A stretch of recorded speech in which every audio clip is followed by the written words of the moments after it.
Hello wives, அனைவருக்கும் வணக்கம். மகராசிக்கான 2025 புத்தாண்டு பலன்கள். மகரம் உத்திராடம் 2, 3, 4 பாதங்கள், திருவோணம், அவிட்டம் 1, 2 பாதங்கள். சனியை ராசியாக கொண்ட மகராசி அன்பர்களை இந்த ஆண்டு மனதில் இருந்த குழப்பங்கள் விலகி தெளிவான சிந்தனை குடிகொள்ளும். கடன் பிரச்சனை தீர வழிகளை காண்பீங்க. வீடு கட்டும் முயற்சியில் இருந்த தடைகள் தீர்ந்து மீண்டும் வேலைகள் துவங்கும். இல்லத்துல சுப செலவுகள் உண்டாகும். வங்கிகளிடமிருந்து எதிர்பார்த்த கடன் கிடைக்கும். ஆனா விளையாட்டாக பேசும் வார்த்தைகள் வீண் வம்புக்கு வழிவகுக்கும். எனவே கவனமாக இருக்கும். மறதியால முக்கிய விஷயங்கள்ல தாமதம் ஏற்படலாம். உங்களின் செல்வாக்கு உயர தொடங்கும். விரும்பிய பொருட்களை வாங்குவீங்க. குலதெய்வ பிரார்த்தனைகளை முறையாக செய்து குடும்ப வளத்தை பெருக்கிக்கொள்வீங்க. இடம்பொருள் ஏவல் அறிந்து பேசி மற்றவர்களை கவருவீங்க. போட்டியாளர்களின் நெருக்கடிகளை தாண்டி வேலைகளை சரியாக முடிப்பீங்க.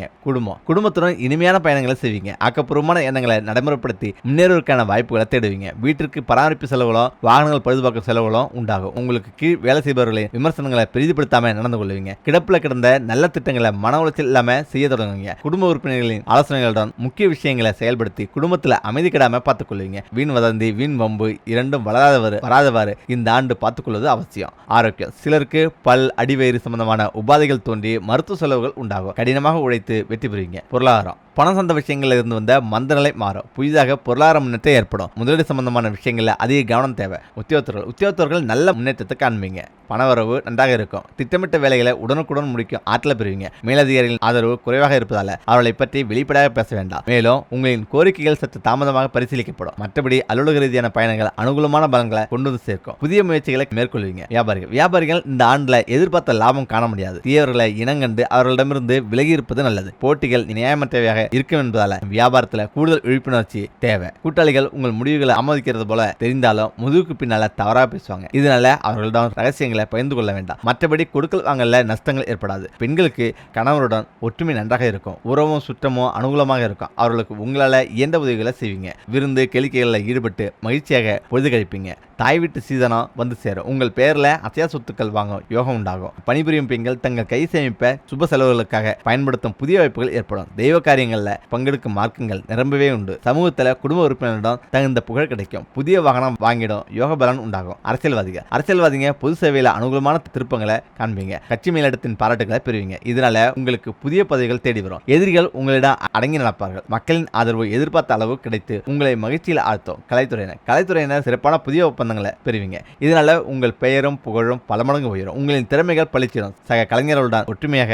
பழகுவீங்க. அவர்களிடமிருந்து நல்ல உதவிகளை பெறுவீங்க. புதிய வாகனங்களின் சேர்க்கை உண்டாகும். அனாவசிய பயணங்களை செய்ய வேண்டாம். சிறந்த சாதனை படைத்து பாராட்டுகளும் விருதுகளும் பெறுவீங்க. சாகசங்கள் நிகழ்த்தி பரிசு பெறுவார்கள். மனம் ஆன்மீக வழியை அதிக நாடும். பேசும் வார்த்தைகளை அனல் வீசும். நற்செயல்கள் செய்வதனால புகழ் பலம் பெறுவீங்க. வீடு கட்டும் வாய்ப்புகளும் வாகனம் வாங்கும் யோகமும் உண்டு. மாணவர்களின் படிப்பில் நல்ல மதிப்பெண்களை பெறுவீங்க. விரும்பிய பாடப்பிரிவுகளை பெற்று மகிழ்ச்சி அடைவீங்க. விளையாட்டுல பரிசுகளை பெறுவீங்க. பெற்றோர் உங்களின் கோரிக்கைகளை நிறைவேற்றுவாங்க. மெக்கானிக்கல் எலக்ட்ரிக்கல் சார்ந்த துறைகளில் மாணவர்கள் பணிபுரிவதற்கான தகுதியை பெறுவாங்க. பொதுவில் நல்ல முறையில் தேர்ச்சி பெறுவாங்க. நண்பர்கள் எல்லா வகையிலும் உதவி புரிவாங்க. ஆயுள் பலம் பெறும். சுற்றுலா சென்று வரும் வாய்ப்புகள் மன நிறைவை தரும். முக்கியமாக இந்த ஆண்டு பணத்தை கையாளும் போது கவனத்துடன் இருப்பது நன்மை தரும். எதிர்பார்த்த பணவரவு இருக்கும். குழந்தைகளின் கல்வி பற்றிய கவலை குறையும். எல்லா துன்பங்களும் நீங்கி வாழ்வில் இன்பம் உண்டாகும். மனக்குழப்பங்கள் நீங்கும். எதிர்ப்புகள் அகலும். உங்களின் பேச்சின் இனிமையால எடுத்த காரியம் கைகூடும். சுபபலன்கள் உண்டாகும். எதிர்பார்த்த உதவிகள் கிடைக்கும். ஆனால் எதிலும் கூடுதல் கவனத்துடன் செயல்படுவது நல்லது. வெளியூர் பயணம் செல்ல நேரலாம். முக்கியமாக இந்த ஆண்டு தொழில் வியாபாரம் திருப்தியாக நடக்கும். எதிர்பார்த்த பண உதவி கிடைக்கலாம். வாடிக்கையாளர்களை அனுசரித்து செல்வது நல்லது.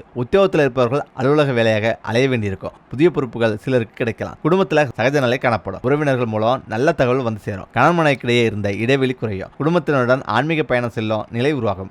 மற்றவர்கள் ஆலோசனை கேட்டு உங்களை நாடி வருவாங்க. இந்த ஆண்டு உங்கள் குடும்பத்தை விட்டு பிரிந்து சென்றவர்கள் மீண்டும் வந்து சேருவாங்க. மகிழ்ச்சி அதிகரிக்கும். எதிர்பார்த்த உதவி கிடைக்கும். கூடுதல் கவனத்துடன் செய்யும் காரியங்கள் சாதமான பலன் தரும். புதிய வாய்ப்புகள் கிடைக்கும். எதிர்நோக்கி இருக்கும் சவால்களை முடிப்பீங்க. சுவாரஸ்யமான நபர்களை சந்திக்கும் வாய்ப்புகளை பெறுவீங்க. உங்கள் திறமைகளை அவர்களிடம் எடுத்துக்காட்டுவதன் மூலம் நல்ல வாய்ப்புகள் உங்களுக்கு கிடைக்கும். பொறுப்புகள் மாறும். அதிக கவனத்துடன் பொறுப்புகளை கையாள வேண்டும். மேலிடத்திலிருந்து நல்ல செய்தி வந்து சேரும். வீட்டில் லட்சுமி தேவி நிரந்தரமாக குடியேற இதை மட்டும் செய்யுங்க. மகாலட்சுமி அனுகிரகம் இருந்தா வீட்டில் அனைத்து செல்வங்களும் வந்து சேரும். தங்க ஆபரணங்கள், மன நிம்மதி, மன மகிழ்ச்சி, வளர்ச்சி, குழந்தை செல்வம் உள்ளிட்ட அனைத்து விதமான செல்வங்களும் கிடைக்கும். மகாலட்சுமி அருள் எப்போதும் நம்முடைய வீட்டில் நிறைந்திருக்க சில எளிய பரிகாரம் இதுதான். வெள்ளிக்கிழமை அன்று காலையில மருதாணி இலைகளை பறித்து நன்கு அரைத்து அதை ஒரு வெற்றிலையில் வைத்து வீட்டின் பூஜை அறையில வைத்து விட வேண்டும். இந்த மருதாணிக்கு அருகில வீட்டுல விளக்கேற்றி வழிபட வேண்டும். அந்த மருதாணி நாள் முழுவதும் அப்படியே இருக்க வேண்டும். மாலைக்கு பிறகு பூஜை அறையில இருக்கும் மருதாணியை எடுத்து வீட்டில் உள்ள பெண்கள் கைகளில் வைத்துக் கொள்ளலாம். முதல் வாரம் வீட்டில் உள்ளவர்கள் வைத்துக் கொண்டா அடுத்த வாரம் அக்கம் பக்கம் உள்ள வீடுகளில் உள்ள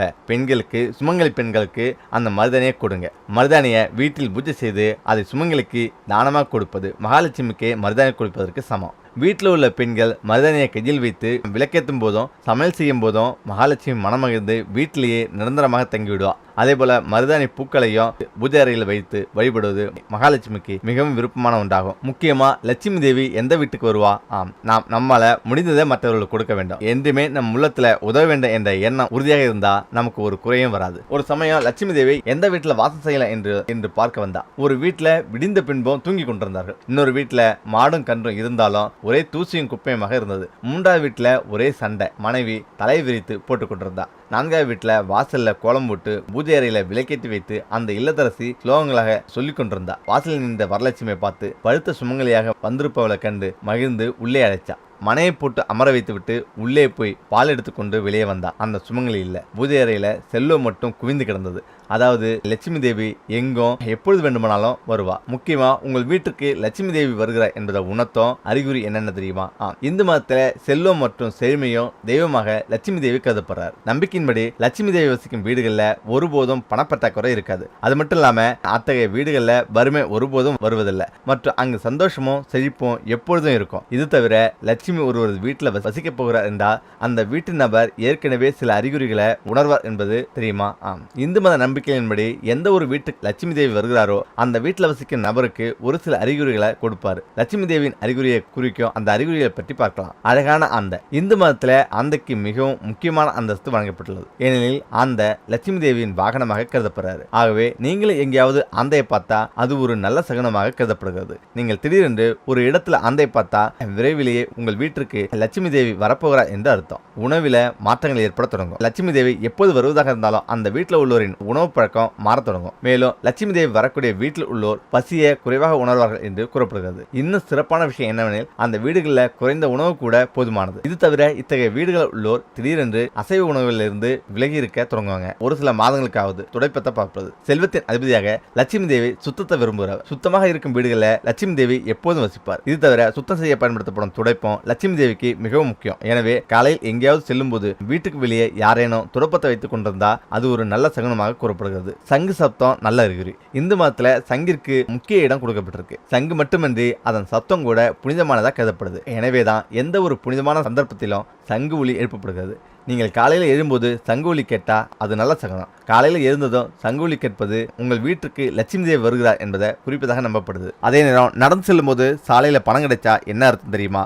நீங்கள் செல்லும் வழியில ரூபாய் நோட்டுகள் அல்லது சில்லறைகள் சாலையில பார்த்ததுண்டா? அப்படி அதை பார்க்கும்போது பலரது மனதில் குழப்பம் எழும். அதை எடுக்கலாமா வேண்டாமா, அப்படி எடுத்தா இந்த பணத்தை என்ன செய்வது என பலவிதமாக சிந்திப்பாங்க. சிலர் அதை எடுத்து தங்களிடம் வைத்திருப்பார்கள். சிலர் அதை ஏழைகளுக்கு கொடுப்பார்கள் அல்லது கோயிலுக்கு காணிக்கையாக கொடுக்கிறார்கள். ஆனால் சாலையில் கிடக்கும் பணத்தை எடுக்க வேண்டுமா என்ற கேள்வி இருக்கிறது. சாலையில பணம் எடுப்பது நல்லதா கெட்டதா என்பது குறித்து இந்த பதிவில் பார்க்கலாம். சாலையில் யாரோ ஒருவர் தவறிவிட்ட அல்லது தொலைத்த பணத்தை நிச்சயமாக எடுக்கக்கூடாது. ஆனால் நீங்க செல்லும் வழியில பணம் இருந்தா அதற்கு ஆன்மீக ரீதியாக அர்த்தம் உள்ளது. ஜோதிட சாஸ்திரங்கள் என்ன சொல்கிறது தெரியுமா? சாலையில விழுந்த பணத்தை, குறிப்பா நாணயங்களை எடுப்பது மிகவும் மங்களகரமானதா கருதப்படுது. சாலையில ஒரு நாணயத்தை கண்டறிவது உங்கள் முன்னோர்களின் ஆசீர்வாதத்தை பெறுவதாக வாஸ்து சாஸ்திரம் கூறுது. அது மட்டும் இல்லாம மகாலய பட்சை நடக்கும்போது இந்த நேரத்துல நீங்க சாலையில காசையோ அல்லது பணத்தையோ பார்த்தா அது உங்களுடைய முன்னோர்களின் நேரடி ஆசீர்வாதத்தை பெற்றதற்கு சமம் என்கிறது சாஸ்திரங்கள். 2. நீங்கள் சாலையில் செல்லும் நேரத்துல கீழே விழுந்த ஒரு நாணயம் உங்க கண்ணில் தென்பட்டா உங்கள் வேலையில நீங்கள் நிச்சயம் வெற்றி பெறுவீர்கள் என்பதற்கான அறிகுறியாகும். நீங்கள் விரைவிலேயே ஒரு புதிய வேலையை தொடங்கலாம் என்பதற்கான அறிகுறியாக இது இருக்கலாம். மேலும் இந்த வேலை உங்களுக்கு வேலையையும் பணத்தையும் நிச்சயமாக கொண்டு வரும். 3. எதிர்பாராத நேரத்துல நீங்க சாலையில ரூபாய் நோட்டு அல்லது நாணயங்களை பார்த்தா இறையருள் உங்களுக்கு இருக்கிறது என்றும் விரைவிலேயே மிக நல்ல செய்தியை பெறுவீர்கள் என்றும் அர்த்தம். 4. கத்தையாக அல்லது பர்ஸ் நிறைய பணம் கிடைச்சா பூர்வீக சொத்து கிடைக்கும் என்று அர்த்தம். ஆனா தொகை கொஞ்சம் அதிகமாக இருந்தா உரியவரிடம் கொடுத்து விடுங்க. அதுவே உங்களுக்கு மிகப்பெரிய அதிர்ஷ்டத்தை தேடி தரும். 5. திடீரென்று கீழே விழுந்த பணம் கிடைச்சா அது உங்கள் வாழ்க்கையில நேர்மறையான விஷயங்கள் நடக்க போறது என்று அர்த்தம். இதனுடன் நீங்கள் சில நிதி சிக்கல்ல போராடி கொண்டிருந்தா திடீரென்று எங்கேயாவது பணத்தை பார்த்தா அல்லது நல்ல காலம் வரப்போகிறது என்பதை குறிக்கிறது. 6. ஆனா வழியில பணத்தை பார்ப்பது ஒரு நல்ல சகனம் என்றாலும் இந்த பணத்தை வீண் செலவு செய்யாம வைத்திருப்பது நல்லது. சாலையில நம் கண்ணில் போடும் சில்லறைகளையோ அல்லது நோட்டுகளோ நமக்கு சொந்தம் இல்லாதவ அவற்றை உரியவுடன் கொண்டு சேர்ப்பது அறம். 7. அதை அதிர்ஷ்டம் என வைத்துக் கொள்வது அறமில்லை. ஆகவே அந்த தொகை சிறிய தொகையா இருந்தா பிரச்சனை இல்லை. ஆனா கொஞ்சம் அதிகமான தொகையா இருந்தா தொலைத்தவர் கவலைப்படும் அளவுக்கு இருந்தா அதற்கு உரியவரிடம் தேடி கொண்டு போய் கொடுத்து விடுங்க. அவர் அதை மருத்துவ செலவுக்காக கூட வைத்திருக்கலாம். அப்படி செய்வதனால உங்களுக்கு நல்லதே நடக்கும் என்று சாத்திரங்கள் கூறுது. புராணங்களின்படி இப்படி குளிப்பது நீங்கள் உங்கள் வாழ்க்கையில செய்யும் மிகப்பெரிய பாவமாகும்.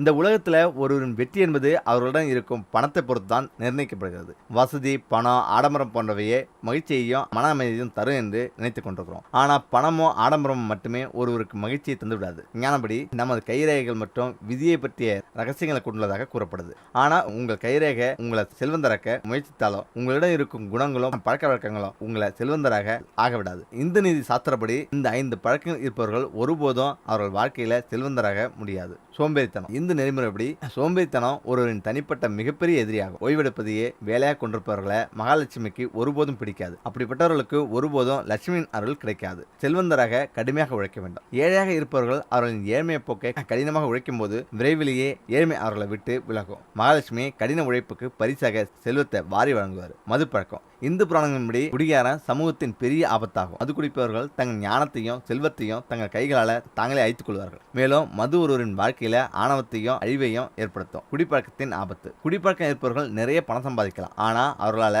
அதனை பராமரிக்க முடியாது. மேலும் அவர்களால் ஒருபோதும் வாழ்க்கையில வெற்றி பெற முடியாது. இதனால ஒருவர் அவரின் சமூக அந்தஸ்தை இழப்பாங்க. ஏமாற்றுவது. ஆண் மற்றும் பெண்ணாக யாராக இருந்தாலும் திருமணத்துக்கு வெளியே தவறான உறவில் ஈடுபடுவது அவர்களின் அழிவுக்கான பாதையாகும். இதனால அவர்களின் நிகழ்கால வாழ்க்கை மட்டுமின்றி மரணத்துக்கு பிறகான வாழ்க்கையிலும் அவர்கள் துன்பங்களை அனுபவிக்க வேண்டியது. இந்து புராணங்களின்படி பகல் நேரம் என்பது உழைப்புக்கான நேரம். அந்த நேரத்தில் தூங்குபவர்கள் தங்களின் செல்வத்தையும் வெற்றியையும் தானே அழித்துக் கொள்கிறார்கள். பகல் நேரத்தில் நீண்ட நேரம் தூங்குபவர்களுக்கு ஒருபோதும் லட்சுமி தேவி ஆசி வாங்க மாட்டார். மேலும் அவர்கள் லட்சுமியின் கோபத்துக்கு ஆளாக நேரிடும். சூதாட்டம் அழிவிற்கான நேரடி பாதையாகும். இதற்கு மிகச்சிறந்த உதாரணம் மகாபாரதமாகும். சூதாட்டத்தால் தான் பாண்டவர்கள் தங்கள் ராஜ்யத்தை இழந்து வனவாசம் சென்றார்கள். திரௌபதி அனைவரின் முன்னிலையிலும் மானபங்கப்படுத்தப்பட்டார். சூதாட்டத்தை எந்த வகையில் செய்தாலும் அது அழிவையே ஏற்படுத்தும். ஆடைகளின்றி குளிப்பது. குளிக்கும் போது உடல்ல எந்த ஆடையும் இன்றி குளிப்பது நீங்கள் வாழ்க்கையில செய்யும் மிகப்பெரிய தவறாகும். ஏனெனில் பகவத்கீதை மற்றும் பத்ம புராணத்துல கூறியுள்ளபடி ஒருபோதும் ஆடையின்றி குளிக்கக்கூடாது. கோபியர்கள் ஆடைகளை கலைந்து நதிகளை நீராடிய போது கிருஷ்ணர் அவர்களின் உடைகளை கவர்ந்து சென்றார்.